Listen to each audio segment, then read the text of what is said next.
Part 5.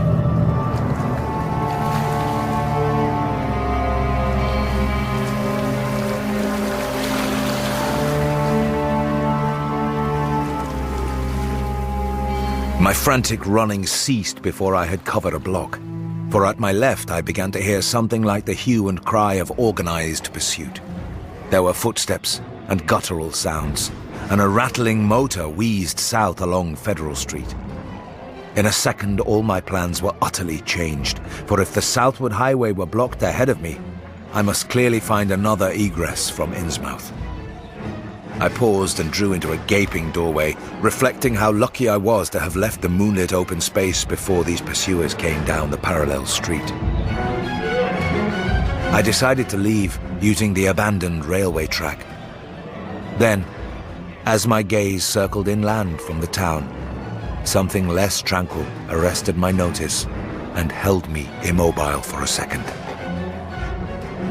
What I saw, or fancied I saw, was a disturbing suggestion of undulant motion far to the south.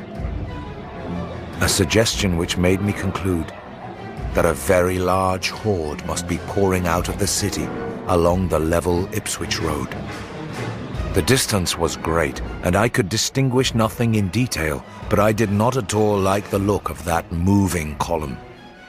It undulated too much and glistened too brightly in the rays of the now westering moon. There was a suggestion of sound, too, though the wind was blowing the other way, a suggestion of bestial scraping and bellowing, even worse than the muttering of the parties I had lately overheard. All sorts of unpleasant conjectures crossed my mind. I thought of those very extreme Innsmouth types said to be hidden in crumbling, centuried warrens near the waterfront.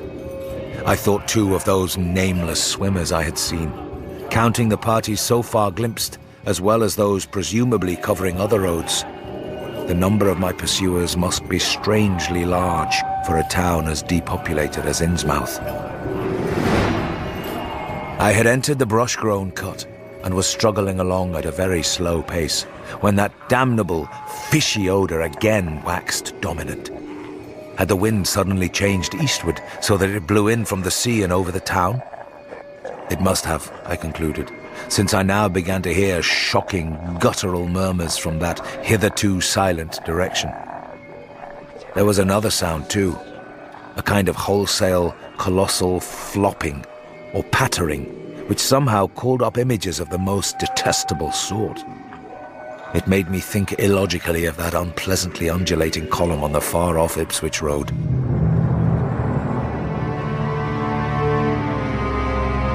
And then both stench and sounds grew stronger, so that I paused, shivering and grateful for the cut's protection.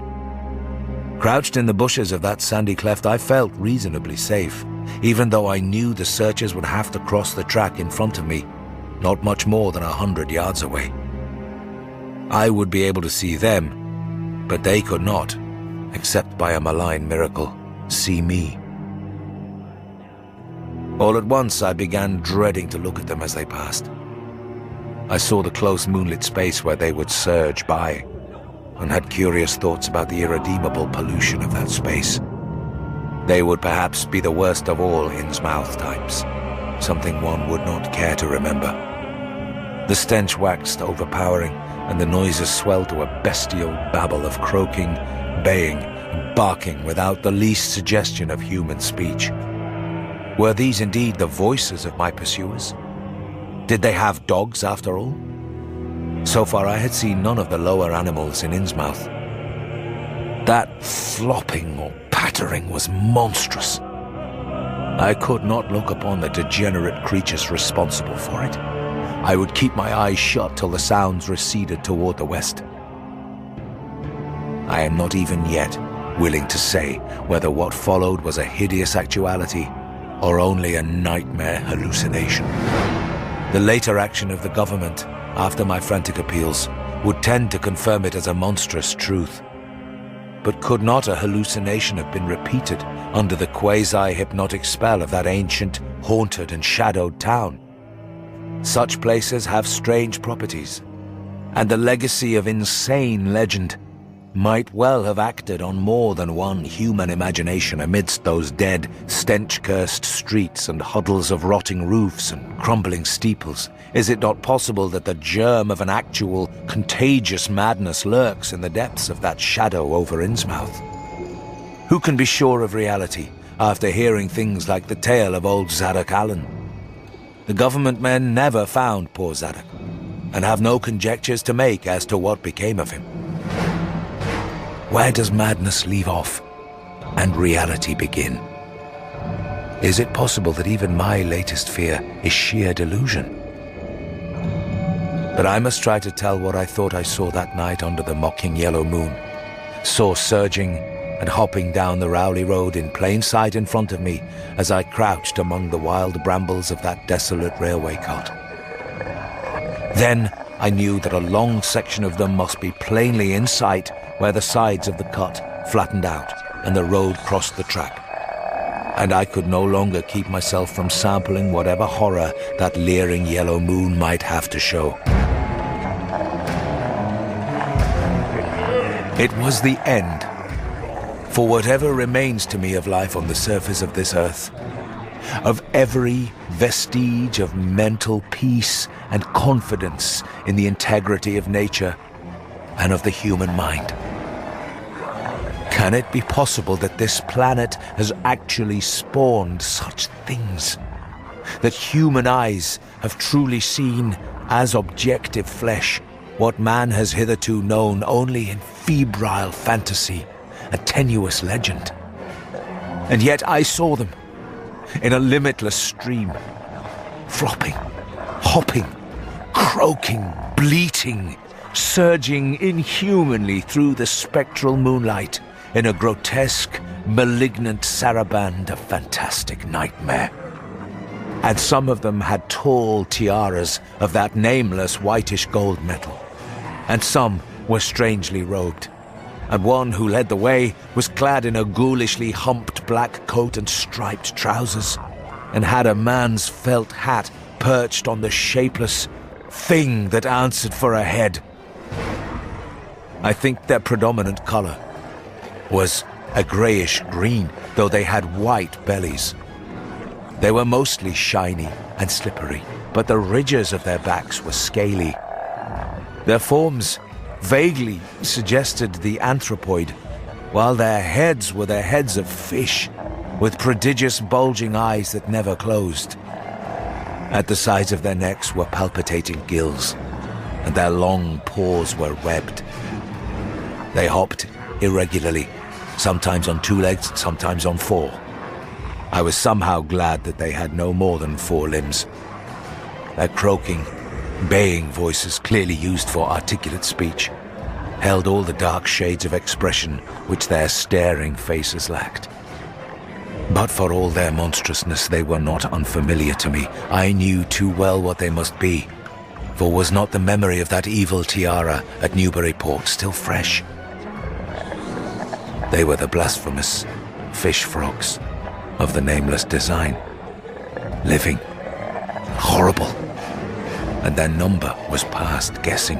It seemed to me that there were limitless swarms of them, and certainly my momentary glimpse could have shown only the least fraction. In another instant, everything was blotted out by a merciful fit of fainting, the first I had ever had.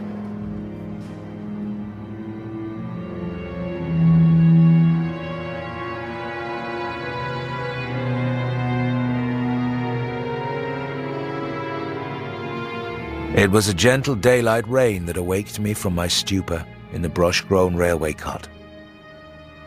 And when I staggered out to the roadway ahead, I saw no trace of any prints in the fresh mud. The fishy odor, too, was gone. Innsmouth's ruined roofs and toppling steeples loomed up greyly toward the southeast. But not a living creature did I spy in all the desolate salt marshes around. My watch was still going, and told me that the hour was past noon. Despite weakness, hunger, horror, and bewilderment, I found myself after a long time able to walk. so started slowly along the muddy road to Rowley. Before evening, I was in the village, getting a meal and providing myself with presentable clothes. I caught the night train to Arkham, and the next day talked long and earnestly with government officials there, a process I later repeated in Boston. With the main result of these colloquies, the public is now familiar, and I wish for normality's sake there were nothing more to tell. Perhaps it is madness that is overtaking me, yet perhaps a greater horror or a greater marvel is reaching out. As may well be imagined, I gave up most of the foreplanned features of the rest of my tour, the scenic, architectural and antiquarian diversions on which I had counted so heavily. Nor did I dare look for that piece of strange jewelry said to be in the Miskatonic University Museum. I did, however, improve my stay in Arkham by collecting some genealogical notes I had long wished to possess. Very rough and hasty data, it's true, but capable of good use later on, when I might have time to collate and codify them. The curator of the Historical Society there, Mr. E. Lapham Peabody, was very courteous about assisting me, and expressed unusual interest when I told him I was a grandson of Eliza Orne of Arkham, who was born in 1867 and had married James Williamson of Ohio at the age of 17. It seemed that a maternal uncle of mine had been there many years before on a quest much like my own, and that my grandmother's family was a topic of some local curiosity. There had, Mr. Peabody said, been considerable discussion about the marriage of her father, Benjamin Orne, just after the Civil War, since the ancestry of the bride was peculiarly puzzling. That bride was understood to have been an orphaned Marsh of New Hampshire, a cousin of the Essex County Marshes, but her education had been in France, and she knew very little of her family. A guardian had deposited funds in a Boston bank to maintain her and her French governess, but that guardian's name was unfamiliar to Arkham people, and in time he dropped out of sight, so that the governess assumed his role by court appointment. But the most baffling thing was the inability of anyone to place the recorded parents of the young woman, Enoch and Lydia Meserve Marsh, among the known families of New Hampshire. Possibly, many suggested, she was the natural daughter of some Marsh of prominence. She certainly had the true Marsh eyes. Most of the puzzling was done after her early death, which took place at the birth of my grandmother, her only child. Having formed some disagreeable impressions connected with the name of Marsh, I did not welcome the news that it belonged on my own ancestral tree. Nor was I pleased by Mr. Peabody's suggestion that I had the true Marsh eyes myself. However, I was grateful for data which I knew would prove valuable, and took copious notes and lists of book references regarding the well-documented Orne family.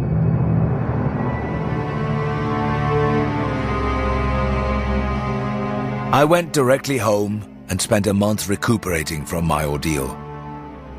In September, I entered Oberlin for my final year, and from then till the next June was busy with studies and other wholesome activities, reminded of the bygone terror only by occasional official visits from government men in connection with the campaign which my pleas and evidence had started. Around the middle of July, just a year after the Innsmouth experience, I spent a week with my late mother's family, checking some of my new genealogical data with the various notes, traditions and bits of heirloom material in existence there, and seeing what kind of connected chart I could construct. My Arkham-born grandmother had seemed strange and almost terrifying to me, and I do not think I grieved when she disappeared. I was 8 years old then, and it was said that she had wandered off in grief after the suicide of my Uncle Douglas, her eldest son. He had shot himself after a trip to New England, the same trip, no doubt, which had caused him to be recalled at the Arkham Historical Society. This uncle had resembled her, and I had never liked him either. Something about the staring,